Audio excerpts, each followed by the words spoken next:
Hello everybody, Cedric Kennedy here, CR Wrestling Commentary, and these are my thoughts on WrestleMania 2022, since I think that's a happy medium, because there are people in the company of WWE that don't want to call out the number of WrestleMania because it makes them feel much older, and then you've got people that's like, no, you need the numbers, and I'm like, you know what, how about this? Instead of the no numbers and then calling out the numbers, I just call it the year. There you go. Because he's like, WrestleMania 31. When was that? WrestleMania 2022 or 2022. Oh, I remember that year. So there we go. Now, I'm not going to go over every match. No, I'm just going to go over my thoughts of the whole show in general. And I'm going to say this. If you like wrestling, if you love wrestling, you love watching people perform and stuff, then this is definitely for you. If you like the bright colors, the beautiful atmosphere and stuff like that, I mean, this is definitely for you. And these are things that I like. I like a nice, beautiful atmosphere. I'm a sucker for the color blue. All right. I'm a sucker for the color blue. Damn near every single shade. So seeing WrestleMania lit up and it's all blue, and then the blue lights around for the venue and things like that. Oh yeah, yanked right in. When you got all the pyro going off, I like it. I honestly think they did too little pyro for the champions. Just saying. And I'm gonna say this, I hate it when the champion comes out first. It needs to be a special thing for the champion to come out first. So when the challenger comes out second, you know who's going to win. You know?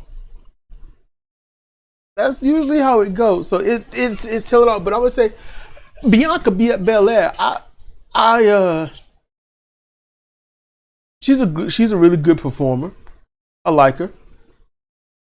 I ain't gonna lie, there's a part of me that's like disaster porn. I'm like, she's gonna hit the ropes and her hair's gonna get tangled up and this is gonna be bad. She's gonna get snatched ball. It's gonna be happening. You know, it's just, I can't wait. Tied up, she comes off those ropes and get yanked up off her feet. You know, there's a little bit of that there. Just, I know it's wrong, but it's obvious. You know, females with long hair in the ring, I'm waiting. You know, and the thing about female, and here's the thing that's good about Belair. She, her hair doesn't get in her way. I like it. However, it can be a tool to be used against her. She won't swing in it wildly in the opening. I like how she had the band out there and all that. That was pretty cool, but it's just unnecessary. But it's WrestleMania, so you do it up. So I get it. It's called for. For WrestleMania, I truly would just have the challengers coming out first. No fanfare, no pyro. They're the challenger. I understand it's WrestleMania, but that's where you showcase your champions. You showcase only your top talents. Champions, top talents, not every talent. That's, you know, it's making it to WrestleMania, not putting everyone that you have top paid in WrestleMania. And that means anyone making over $5, it looks like. Yeah, I'm sure y'all can say there's a whole lot of people that didn't show up. And yes, and you're right, you're accurate. But I'm just saying, it's just too many people, too many meaningless matches. It's 4 hours. And I think it's dumb to have your pay-per-view with commercials. I think that's dumb. This is your major event. There should be no commercials. None. Shouldn't be seeing commercials on your pay-per-view. If you're going to advertise something, stick it at the bottom during the match, not the intros and not the end. During the match, at the beginning of the match, the first 2 to 3 minutes of the match, and just stick a graphic up there. Now, I'm going to have to rail against the fans a little bit. rail against the fans. Now, some fans are smart fans. They did the right thing. I don't know who they are, but the ones that did it, congratulations. But here's the thing. If you got money to go to this event, then you've got money to record it at home. Hopefully you do. Hopefully you did. Hopefully you might get the replay. Growing up, the replays were never the same as the original because they show it, chop up the things that they didn't like, run that as the replay, then you miss out. I know, I did it. I watched that mess. You know, I recorded an event, so I can't remember which one it was. I think it was a Great American Bash. And then when they did the replay 30 minutes later, it was different. I was playing it side by side, VCR, video cassette recorder, for those that don't know. I had that playing on one TV, and then I had the replay playing on another. And the replay, if you ordered it back then, there were slip-ups, because if you order it and they do the replay, then you might be able to see the whole thing again. Or they just might give you the first 30 minutes and cut it off. They let it run the whole time, and the replay was 6 or so minutes less. And I'm like, well, because I had to pause it and stuff to make sure I got it to go to play at the same time. So I don't know. I don't know how they're gonna do that. I don't know if they're gonna do that with WrestleMania or not. But you should be at home recording it and watching it there. Because see, when you're at home, you get to see all the extra graphics they put up there, you know, for the intros and things like that. When you are there, I think it's silly to pay all that money to go there and then try to record it on your phone.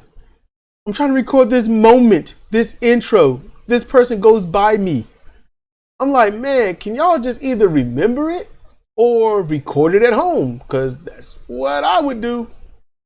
And they would say, don't record because it's, you know, it's like, look, I bought it. You know, it's like, it's against the law to record. Hey, I bought it. It's mine. That's like that, man. That's like buying a car and being like, you can't drive it because it still belongs to Hyundai or Toyota, you know, or anything. It's like, that's our car, not yours. You can buy it, but you can't drive it. Man, I'm gonna record the hell out of it. You know, statutes of limitations are ran out because I haven't ordered a WWE or WWF event in ages. Won't do it again. So, and no, I ain't paid for this. Nope, I'm not gonna tell you how I watched it either. Yeah. So this was, all in all, there were interesting things, but never an interesting match. The fans popped for any and everything that would happen. It didn't matter what it was. The fans would pop. Michael Cole screaming into the microphone. And then he got to the point on day 2, he was a little hoarse near the end. They work up all the matches. I'm gonna tell you my issue with WWE style when it comes to wrestling matches. It's almost like some kung fu theater match, some old school martial arts thing. You know, it's just, they are so far apart with the punches and the kicks. They are so far apart. It doesn't look like combat. It looks like a performance. I'm not happy with it. I like to see some, I'm trying to hit you. I'm trying to hit you. They might as well put a mask on and be like, this is how you do an actual social distance fight. This right here, I just don't like that style. You know, there's in the ring, these wrestlers, they're well trained, they're smooth, they're good, they know what they're doing. I don't have a problem with the wrestlers. I just got a problem with the style of WWE. It's so far apart. And everyone has to have a grandioso pose, boast, taunt, appeal, whatever you want to call it, at the entrance and all that stuff. I'm like, come on, you know. And the intros weren't that long. You know, some people complain the intros, no, they weren't that long. I admit I won't even looking at the screen through most of the intros. I, I didn't like a lot of match outcomes. I thought the Mysterios, I thought the Miz damn near broke Rey Mysterio's neck when he slammed his son on him. I was just like, what in the world? It showed Big E how his neck was broken. That almost, I ain't gonna lie, that almost looked intentional. Or Big E just didn't know what to do. That just looked strange. And I know that's an old thing to everyone now, because anything that's 3 days old is just in the past and no one really cares. But that front suplex, I mean, either the dude knew how to hold him so he wouldn't try to flip, or Big E just didn't know what to do and just had a brain fart in the middle of it. You know, it's possible. You just, things that, like, if you just walk around the house and you just, for some reason, like, you walk into a room and don't realize why you're there, but you had a goal, you had a reason, then you're like, what am I doing? You know, so it could have been that. I don't stalk wrestlers, so I'm not going to know the update, and I'm not going to look. I'm just glad that he was moving his arm and stuff. That don't mean he was later at the hospital, because I've seen some things. But at the same time, I'm just glad he's all right. I don't want any wrestlers dead, but I just hope he has a good return, and all that. Just he ain't got to wrestle again. Just hope he can just have a functional life. That's how I see it.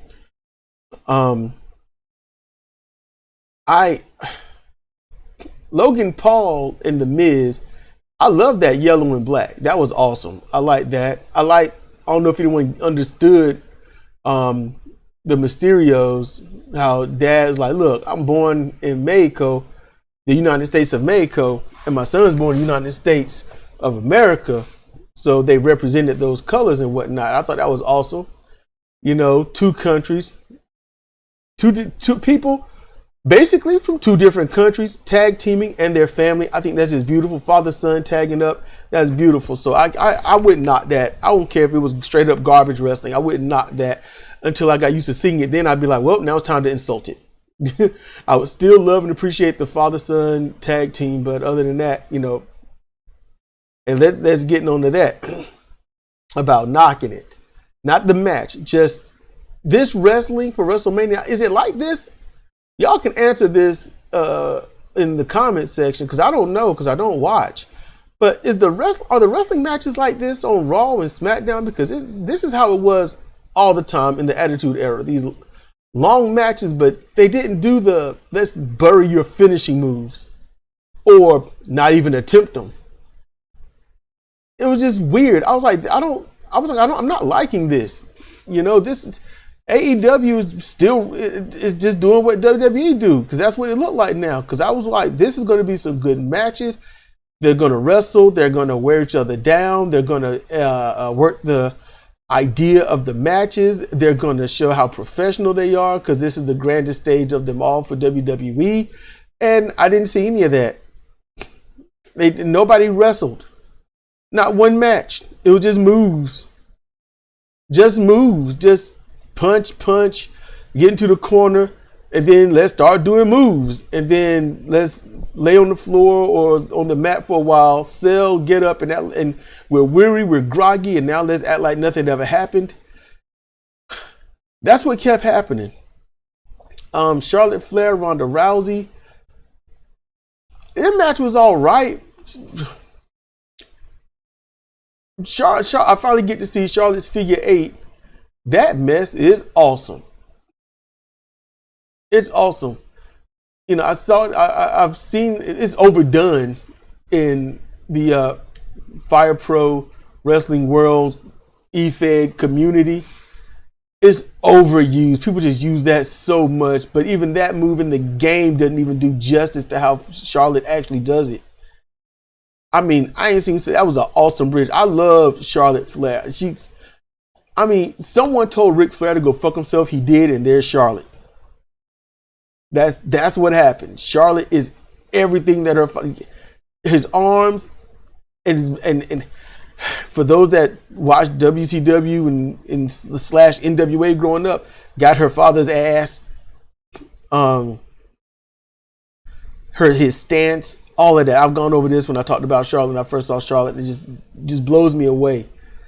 I think she would be wasted talent in any company she goes to. I really think she's wasted talent because I don't think any company can measure up to her in-ring style. Her and who else did I get a chance to see? Rhea Ripley. She looks like she should be unbeatable. I'm like, that woman, I didn't like that stupid mask she had on, but I get it, trying to go the whole thing. But I was like, this woman looks powerful, and she wrestled that way. She wrestled the way she looked. That's rare. She wrestled the way she looked. I would put her and Charlotte in about a year and a half program on and off, and stuff. That's what I would do. I would, she, who else? Let me go back to Bianca Belair, and no, not even her, just anybody. Here's the problem I've had with WWF that went into WWE, and it still goes on today. They teach them when they get slammed head first onto something, or they get thrown into something, they show them how to take it. But the way they take it, it looks fake. Bianca Belair, now I'm being exposed to these people for the first time, okay, in truth, seeing them and actually seeing them. Bianca Belair, she got thrown into the steps by, I can't remember her name, Big Tom something, I don't know.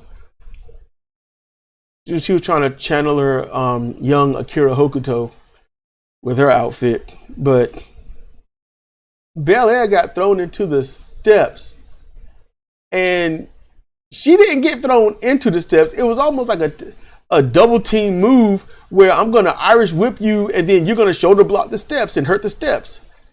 Now I want you to lay there as if the steps actually did something to you. That has not changed after all this time. That hasn't changed. And then, what was it? Pat McAfee versus Austin Theory. He was McAfee. He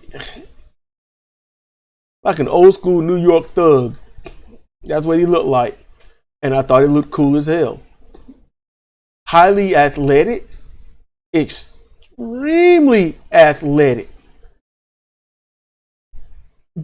But the problem with that match, when he was slamming Austin Theory's head into the announcer's table,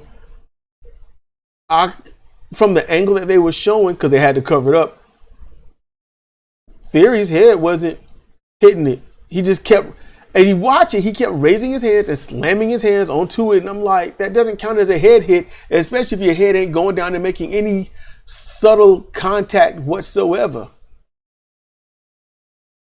It just looked like one dude just like bow in front of God, and he's like, amen, and slam my hands on the thing.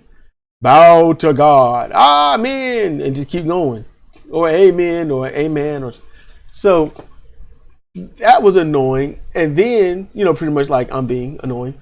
But Vince McMahon, eventually he got involved in the match because,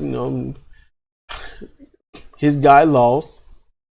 He came down and introduced him as the future WWE champion and whatnot. And Austin Theory goes through the match beautifully. I didn't see anything stupid except for the outside the ring stuff. And then at the end of the match, he lose. But Pat McAfee is standing around like he didn't even go through a match. You thought he just got there, climbed up on the ropes, they just rang the bell and said he won. You just went through a match. You got beat on. You got hurt up. Show like you are not well. So Vince McMahon teases. The crowd's like, oh yeah. Then he does it and the crowd boos. And he's like, oh, well, let's do this. And he gets in the ring. And I'm like, We all know how this needs to go. And then Theory attacks, cripples dude. McMahon now has a more or less shot. And you know what? This ain't. If you here's the wrestling fans don't believe the wrestling, but they do believe the storylines. That's the WWE fans, which happen to be the fans of anything that they probably watch as wrestling. Seeing that some of their beloved stars are going to other promotions, then they're probably going to find them at those promotions, or just be like, where they at? I don't know, I ain't thinking about them. They ain't on TV. Fuck them. So that could be happening. Vince McMahon, he was throwing him into the corner, but Pat McAfee was throwing himself into the corner, and it was obvious. It was obvious. And they did a good job. That was nice. That was cool. Doing that. Let Vince McMahon have his WrestleMania moment, and he gets the win. That was cool. I couldn't see what he did to get the win, but Vince McMahon won. It's his business, his promotion, and without him and his ideals and listening to other people, we wouldn't have a WrestleMania anyway. We wouldn't have had all these, people doing what they do and yada yada. So, it's like you want to lop his head off, but you also want to make sure that he's all right. That's how Vince McMahon is. He's I could do a deep dive into why it's all like that, but no. Just know Vince McMahon is a cold-hearted person that people are going to end up loving and hating when it's all over, and then loving when they want to get another job. So, so then there's I'm doing this off the top of my head because I'm not going to remember any and everything. Oh yeah, what the Street Profits? They came out, had a match. It was a short match. They lost.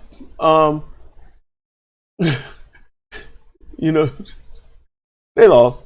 The women's tag title matches, new champions.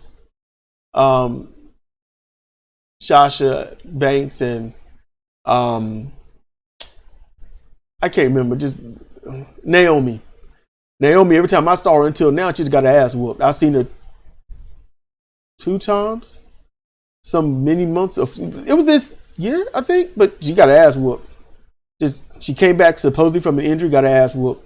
Then she had another match, and I didn't see that, but I was listening to Jim Cornette and talking about how she got her ass whooped, and I'm like, well, what's the point?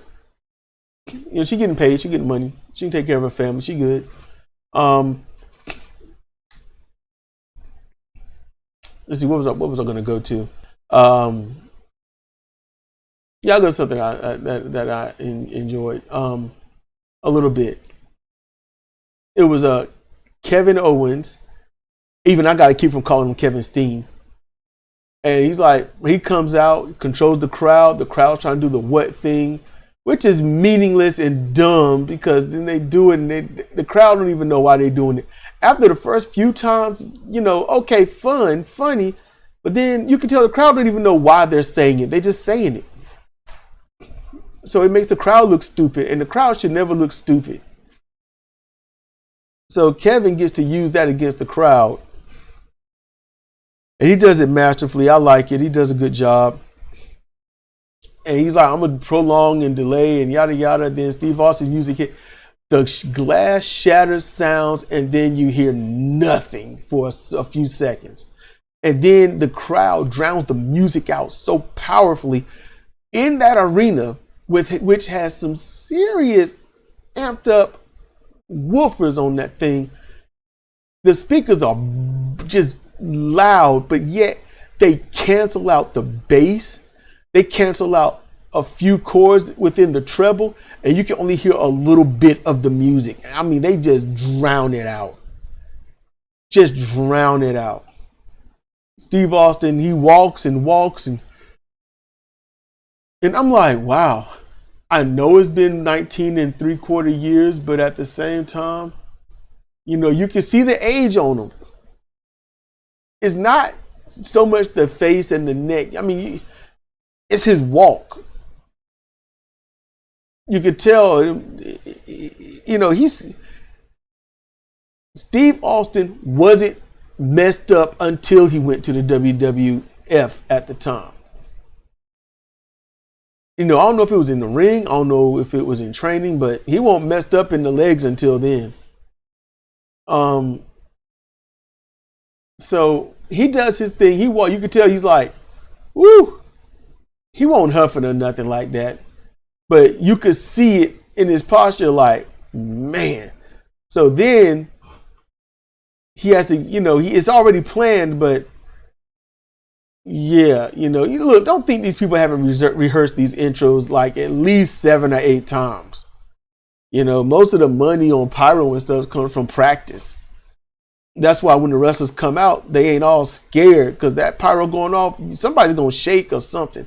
They got to get desensitized to it. So just keep that in mind. Anyway, he goes to the back, get his four-wheeler or whatnot. And he drives that to the ring, goes around circle, circle, circle. I was like, don't flip over. That's going to be bad. And he parks it, gets into the ring. Kevin Owens, he got to chill it down and stuff. And Austin's looking at him like, say what? Austin wants to do his whole taunt and all that. He ripping up the sign, crowd popping for him ripping up a sign. Crowd popping for everything that Steve Austin do. They pop for him staring. They pop for him sitting down. They pop for him getting up. They love Steve Austin. They hate Kevin Owens. So here, listen, this is when the crowd doesn't look smart. They want to see Austin whoop his ass. They want to see a fight, right? Right? So when Kevin Owens says, this is a trap, I want to fight you, the crowd subtly boos, and then it's kind of neutral. I'm like, y'all can't be satisfied. We'll give you what you want. Boo. Kinda boo. How should we feel about this, everyone? I don't know. Just keep listening. So they kept listening. And so Austin does his thing. The crowd, yay! So, Austin's in action. Him and Kevin are fighting this back and forth. They fight all over the place. They fight all over the place. Kevin, for some reason, wants to drive the vehicle up. So Austin hits him in the back, drives it up there, suplexing and stuff. Austin is having a Steve Austin match, with indie-ish in it. They do their thing, and Austin, gets stunned, kicks out. He gets his stunner, and then celebrates like crazy. Good grief. Just celebrates like crazy. So, next night, after Vince McMahon gets his win, and they're all boasting about it, Steve Austin comes down to the ring.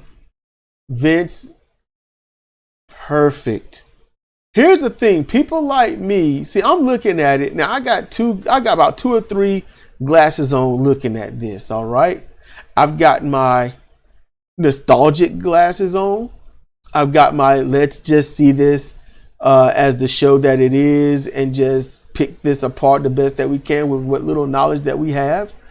And then we've got the how would people take this today if I never saw this before. So I've got all those on. Now the nostalgia part, I was just beaming. I was just yay. I was all grins. I'm like, oh man, look at that. It's the same. Vince got the same. I'm sorry.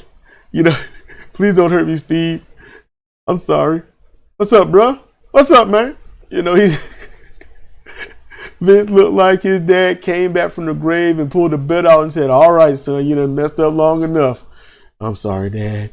So, and then Austin, he gets Theory out, Stunner and all that.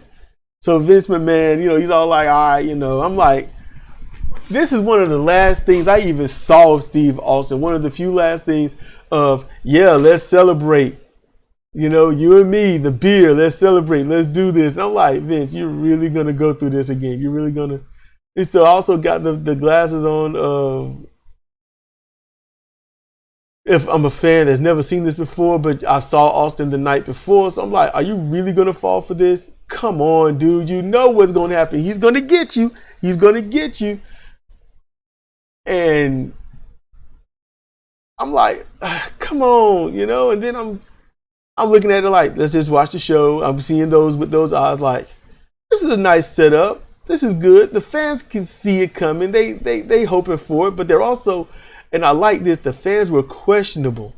Are they really going to be all right? Because they was popping when it was like, yeah, Vince, you want to share a beer? The fans was like, Vince is going to drink a beer with Austin. Yes. And it's like, back in the day, it would have been a little hush and a little bit of, what you doing, man? Why y'all doing this? That's what that would have been. But most of them fans, the only reason they would know of Austin is because they watch a lot of old footage. Should have seen Steve Austin when he was stunning. He had better movement in the ring then.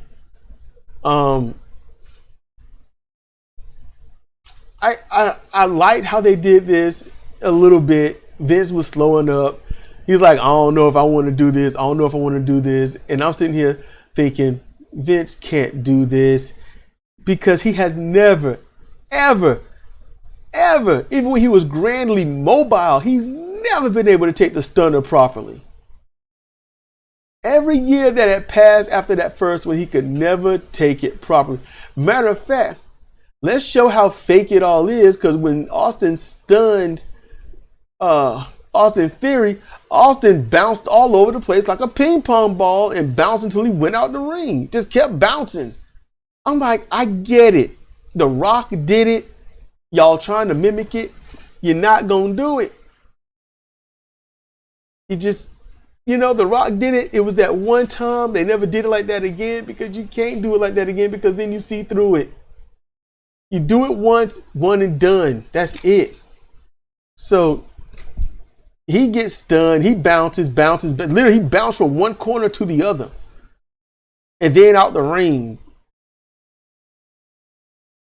You know, I'm like, you know, you take the stunner, you hit, roll out. You know, that's it. Boom, crumple, roll out. But no, he just bounces. Boing, boing, boing.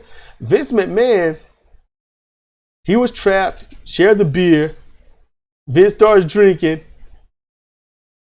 And see, this is what I love, because Austin was cracking me up. As soon as he toe kicked Vince, Vince went into selling the toe kick.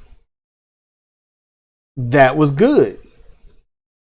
Austin is like, come here, come here. You are not cooperating. I have to stun you. Come here.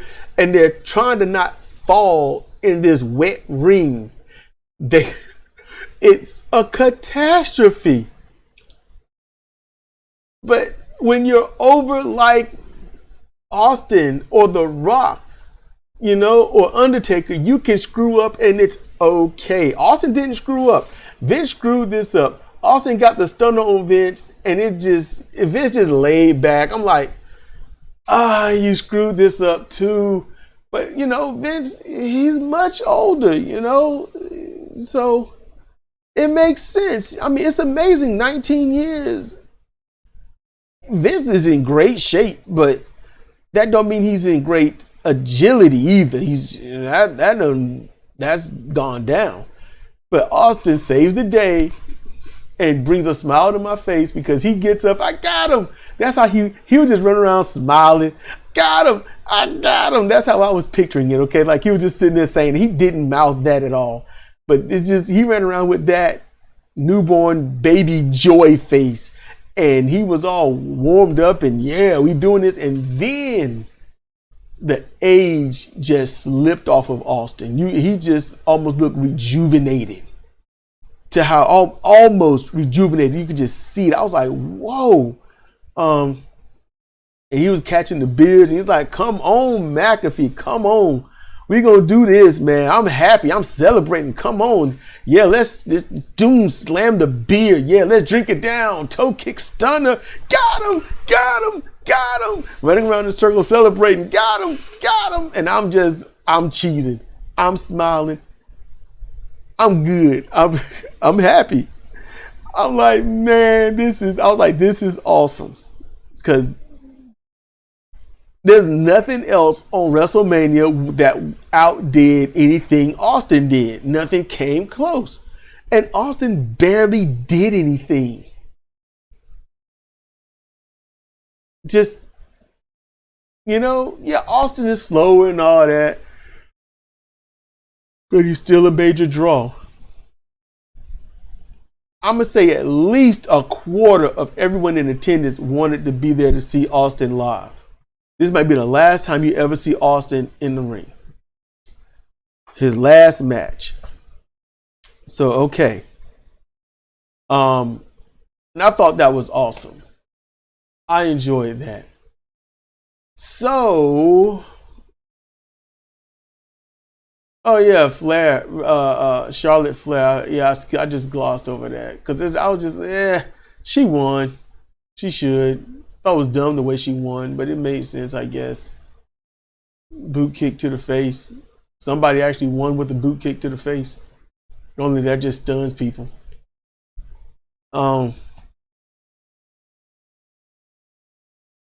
Let's see what else.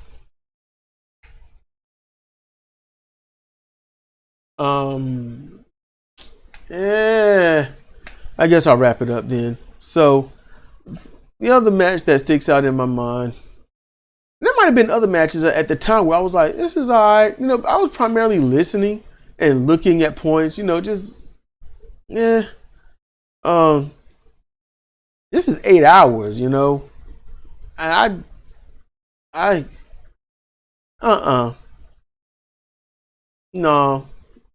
rather have the best seat in the house, and that's by being in my house.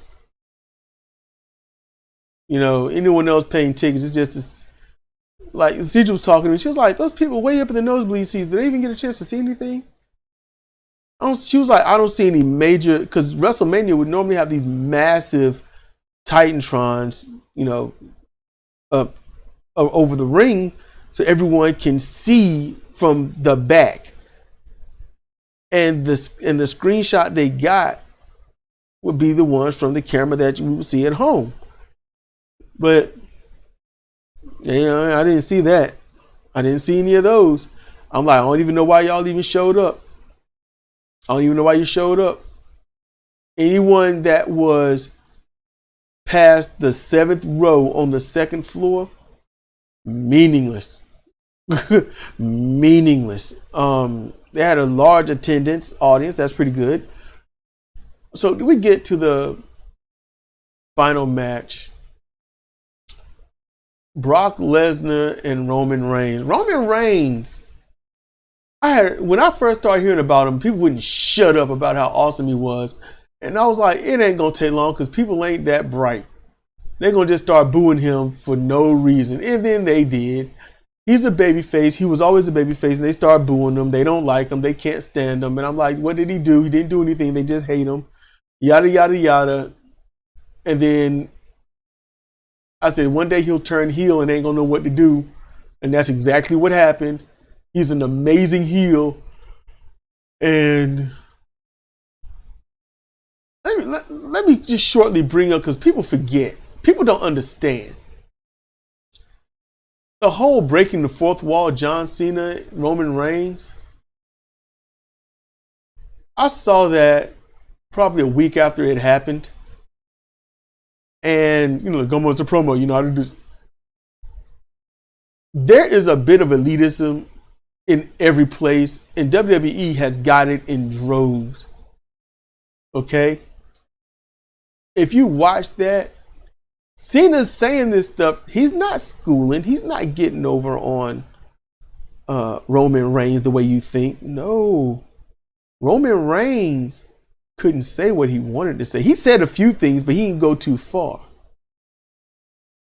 He didn't go too far. And he wanted to say some real personal stuff that nobody should know. You can see it on his face. You can see it in his posture. If he say it, he's fired. John Cena whooping his ass won't going to happen. But, in a legit fight, I don't think John Cena could whoop his ass. But he couldn't say what he wanted to say. And I've seen that look on many a wrestler's face. I've had that look on my face when it came to certain situations when I was able to work. I've seen that look on quite a few people's faces. I can't say what I want to say. You lucky you're in the position that you're in that I can't say it. So, people were downing him, but he becomes a heel and a great one. The fans are booing him, but they're booing the fact that he's a heel and not the babyface that they can boo. You can hear you can hear that. Ultimately, that stupidity stops when he talks. Good grief, because I've never heard him talk as a heel. After that thing with John Cena, I hadn't heard jack. Don't go and watch. I don't. And so with this, I listen. They're doing the profile and and all this other vignette to make sure that you get caught up and understand what's going on. And I'm like, this dude can talk. I listened to him when he was talking to Brock at one point, and he was all, I own this ring, I own this, I own the security, and he's like, what? And he turns around and security attached Brock, and Brock had them all surrounded. And I'm like, why y'all gonna do this title for title thing when you just give it to Roman Reigns?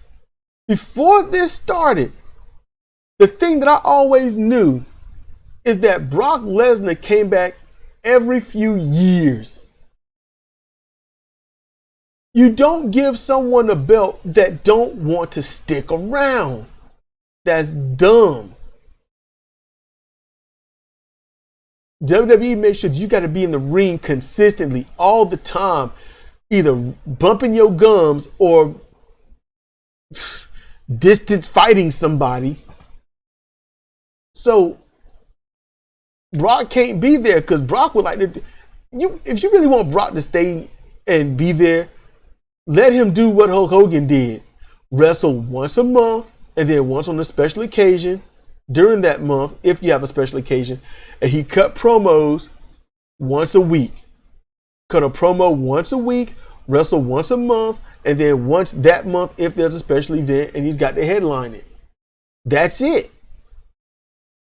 That's all you'd have to do. And Brock would stay. So I knew Roman Reigns was going to win. I knew that automatically. But the way he won, that match looked so dumb. And the commentary is so stupid. I don't care who you are, unless you are desensitized to it. If your shoulder pops out of socket, you are messed up. I'll tell you this, you'd be in so much pain you wouldn't tap. I'm going to tell you that right now. You'd be in so much pain you couldn't tap. Tapping is the last thing on your mind. Hollering and biting on something, that's what's on your mind. Gritting your teeth and trying not to bite your tongue off. If you could even think that far. Your shoulder gets popped out, you are messed up. Okay? Your threshold has been reached. Because that goes down your spine, it goes across your clavicle and up the side of your neck. And it affects your walk too, because you're going to be limping. All right. You have to be a well-trained athlete that has gone through multiple injuries so that to happen where your leg is like, you know what, we cool, but everything else above, that's y'all business. So when they talk, he gets him in that the body scissors Kimura, and I'm like, you know what, Reigns should be tapping. I mean, if that was a legit hold, Reigns be done. He would have tapped, and I'm like, he barely got the hold on. But, the fans believe what they believe and they look at what they look at.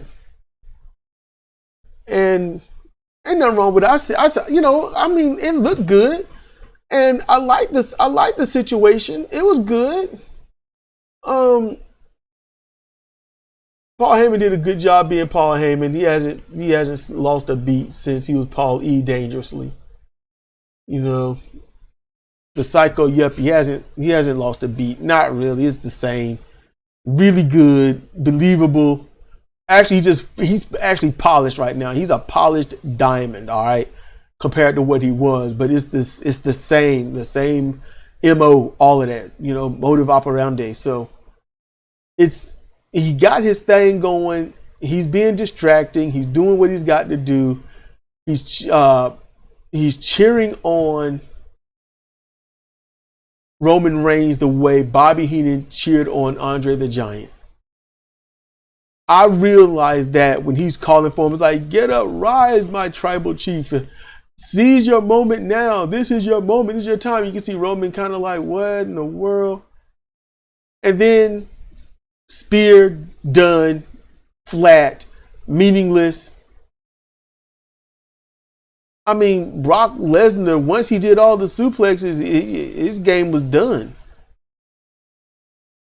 That was it. Brock has never been able to pro wrestle. Never. Goldberg could, but they told him not to because he was doing it at first. Goldberg.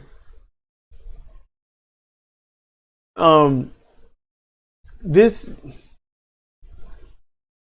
main event was shorter than their weakest matches, making this the weakest match. But this match had potential. It could have gone for a good bit. This match, if they knew how to pro wrestle, this match could have gone, and might add, keeping their energy up and at a decent pace, this match could have easily gone 40 minutes if they wanted it to. But when someone says, hey, look, we ain't trying to give them another hour's worth of money, y'all need to wrap this up now because we got to do these things, and they did, and then they made sure to get Roman Reigns posing with the belts properly to hold the belts up while the pyro goes off behind him so they can spam that on Raw or SmackDown, I am sure, but I'm glad they unified the titles. That's good. Oh, another match. Bobby Lashley versus Omos.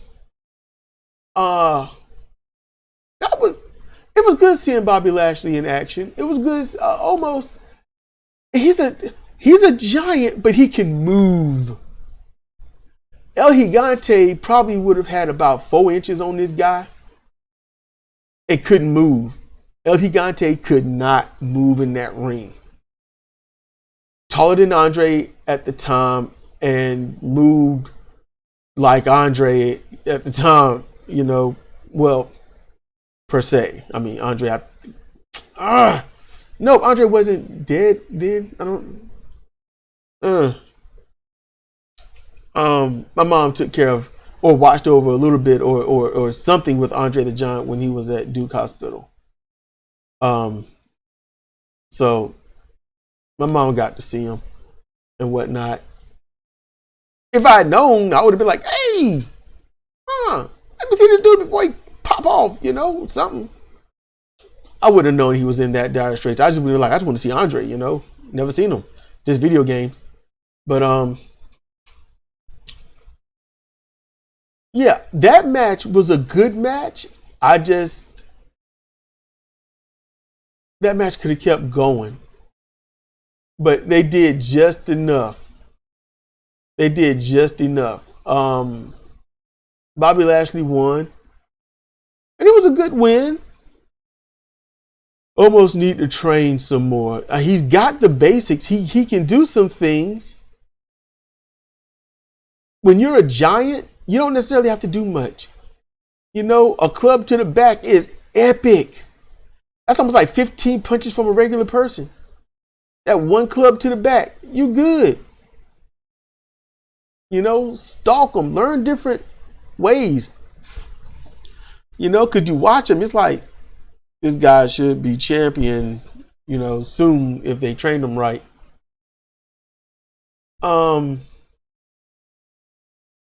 Let's see. Anything else?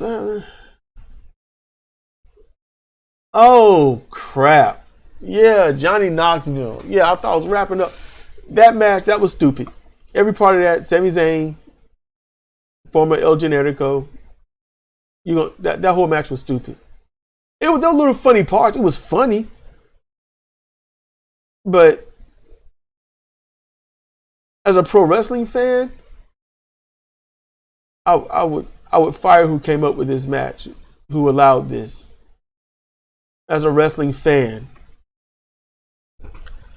as somebody that just, let's say I don't care and I just want to see some silly shit in the ring, then this is perfect. Like, wrestling is fake. It's not real. They just want to have fun, and we want to have fun watching them. We all get a laugh. Then it's perfect. You know, but if you got principles, you know, about pro wrestling, then this match would piss you off. And yeah, I was mad. I was like, I'm going to watch this event. I'm going to watch this event. I'm going to watch this event. That's all I kept thinking. Funny stuff happened, but it was stupid. It was stupid. Yeah, nothing else. There's something else pop up in my head. I'm not going to do another video, but I don't know. If you ask me how I rate these matches, put down what you think about these matches. You know, what would you rate them? Honestly, every single match I would rate a 2 or a 3. Okay, just I'll be out soon. I need to believe what you're doing in that ring means something to you.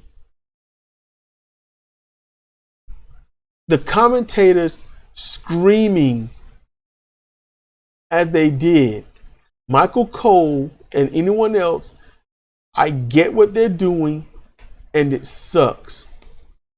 It's insulting, it's meaningless, and it's full of shit. No one should like their commentary. No one should like how they do their commentary. Period. It insults you as a living, thinking being. Every damn time they yell. But I understand. I also understand why they do what they do. I do not like them.